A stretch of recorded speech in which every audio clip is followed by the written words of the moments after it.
अपने पसंदीदा शो के फुल एपिसोड देखने के लिए अभी डाउनलोड करें दंगल प्ले ऐप।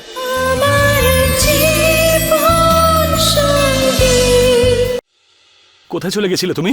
হ্যাঁ, তোমাকে আমি বসতে বলেছিলাম না? তাহলে কেন গেলে? সরি, কেন গেছিলে? আমার পেট ব্যথা করছিল তো, তাই একজন আন্টি এসেছিল আর আমায় বলেছিল যে ও আমাকে ওষুধ দেবে, কিন্তু তারপর ও আমাকে ওষুধ দিল না। তো ওই মহিলাকে তো আমিও চিনি না, যে ওকে নিয়ে এখানে এসেছিল। আমাকে দেখতেই তো পালিয়ে গেল। ভালো হয়েছে শেষে আমি প্ল্যানটা চেঞ্জ করে নিয়েছি। সবাই ছেড়ে চলে গেল। এই দাঁড়াও, কে তুমি? বন্ধু। দিদি, এবারে কান্না থামাও, আমি চলে এসেছি তো। কে ওই মহিলা যে এখানে এক্ষুনি ছিল? আর ওর সাথে কি কথা বলছিল? কোনো একজন মহিলা ছিলেন, ভুলভাল উত্তর দিচ্ছিলেন, সেই জন্যই তো আমি ডাক্তারকে ডেকে আনতে গেলাম। Thank you so much. তোমার জন্য আমার দিদি আজকে বেঁচে গেল। দিদি, তুমি ভয় পেও না, আমি চলে এসেছি তো, আর কিচ্ছু হবে না। তোমাকে আইসক্রিম দেব। আইসক্রিম খাবে তো তুমি? দাঁড়াও, আমি আইসক্রিম দিচ্ছি।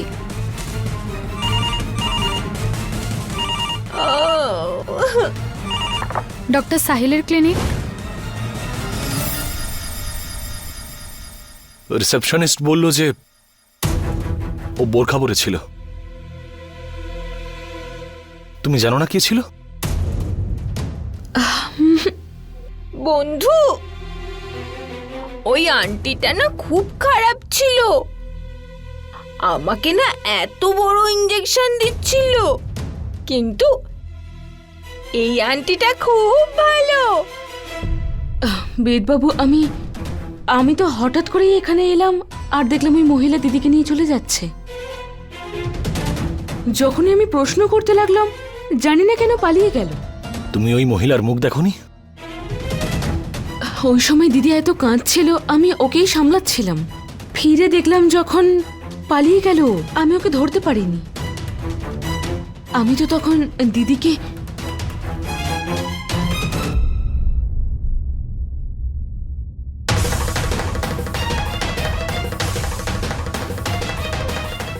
দূরে থেকো,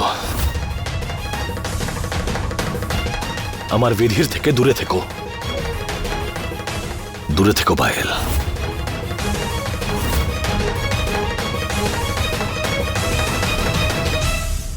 যাওয়া যাক, বাড়ি যাওয়া যাক। না, তুমি খাবে? না না, চলো।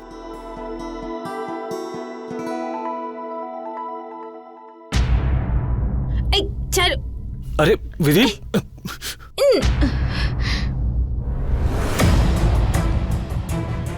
এই আন্টিটা না খুব ভালো, কিন্তু ওই কালো জামা পরা আন্টিটা খুব খারাপ ছিল। তুমি এদিকে এসো। আমি জানি বেদবাবু, তুমি আমায় বিশ্বাস করতে পারছো না। এটাই সত্যি যে আমি প্রথমবার দিদিকে এখানে রিসেপশনেই দেখেছি।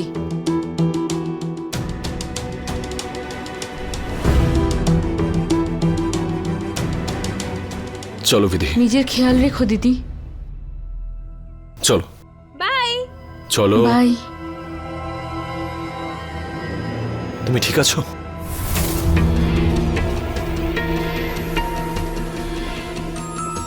আজ হয়তো আমাকে বিশ্বাস করতে পারলে না, কিন্তু খুব তাড়াতাড়ি করবে।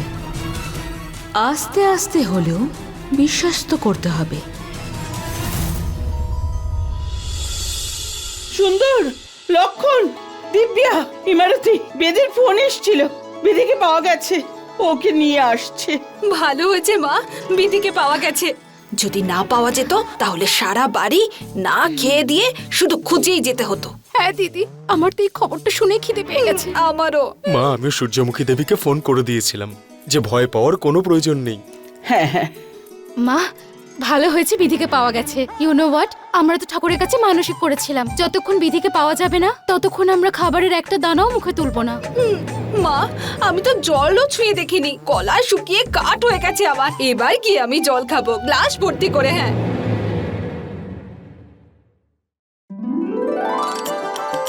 বেদ, বিধি, বিধি, বেদ।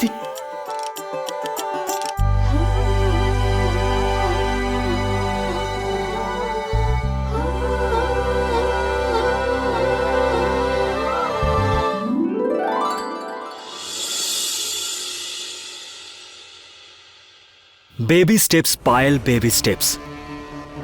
আজ আমরা যেটা ভেবেছি সেটা হয়ে গেছে। একটা ছোট ব্যাপারের জন্য আর অনেক ভয়ে কাজটা হয়ে গেছে। তুমি বিধির চোখে তো ভালো হয়ে গেছো। আই হোপ এবার থেকে আমার পথটা আরো সহজ হয়ে গেল। নিশ্চয়ই হবে। এখন আমি যাচ্ছি কোঠারি পরিবারের ওদের সাথে দেখা করতে। মা, কোমলকুলি কোথায়? বাবা ও ঘরে গিয়ে জব করছে, বিধিকে যাতে পাওয়া যায় তার জন্য। 108 বার জব শেষ করে বাইরে আসবে। বন্ধ ঘরের মধ্যে জব করছে নাকি বিশ্রাম নিচ্ছে সেটা তো আর কেউ দেখতে যাচ্ছে না। বাকি কথা জানি না। কিন্তু ডাক্তারের ওখানে কি করে পৌঁছলো? কোনো একজন মহিলা যে বোরখা পরেছিল সে ওকে ক্লিনিকে নিয়ে গেছিল। আগে আমার মনে হয়েছিল যে পায়েলই করেছে, কিন্তু বিধি বলল যে পায়েল ওকে ডক্টরের ওখানে সাহায্য করেছে। সে পায়েল নয়, অন্য কেউ ছিল। রিসেপশনিস্টও এটাই বলল। কিন্তু পায়েল, ওকে আমি বিশ্বাস করতে পারি না। ওই মহিলা কে ছিল, বিধিকে ওখানে কেন নিয়ে গেছিল, এটা জানাটা খুবই গুরুত্বপূর্ণ। আর আমি এটা জেনেই ছাড়বো। বাবা এখন ছাড়ো না এসব। বিধিকে পাওয়া গেছে যখন। মিস্টার কোঠারি,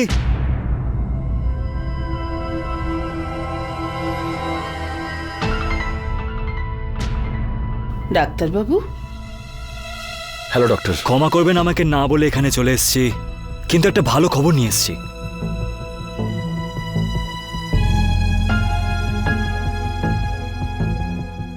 প্লিজ প্লিজ কাম।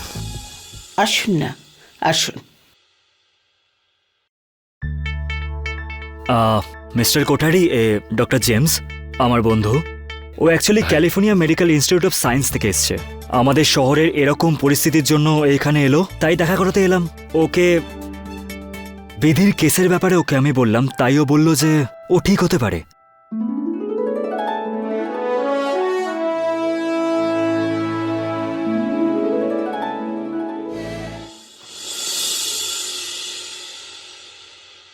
বিধি বিধি ঠিক হতে পারে? হ্যাঁ, আমাদের একটা সার্জারি করতে হবে। সার্জারি? সার্জারি?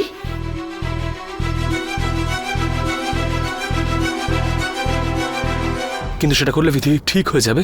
Yes, definitely.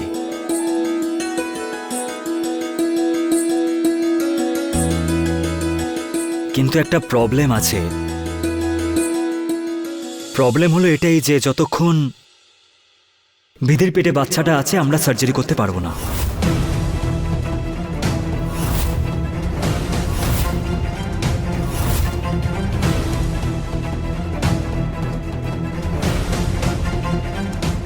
হ্যাঁ, তো এতে প্রবলেমটা কি? নষ্ট করে দিলেই তো হয়। আর তাছাড়া আমাদের কাছে বিধির থেকে গুরুত্বপূর্ণ কি হতে পারে? তো করিয়ে ফেলো না অবসান। ডাক্তারবাবু, এরম কোনো উপায় নেই যাতে বাচ্চাও ভালো থাকে আর মাও ঠিক হয়ে যায়? হ্যাঁ ডক্টর, কোনো না কোনো রাস্তা তো নিশ্চয়ই থাকবে। There is a way. Uterine transfer.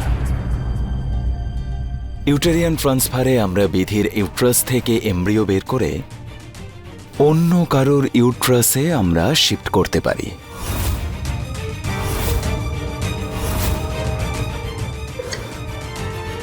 তার মানে বিধির গর্ভে যে বাচ্চা আছে সে অন্য কারোর গর্ভে বড় হতে পারে?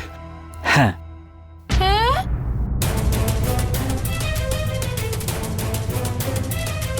সেটা করার জন্য কে রাজি হবে?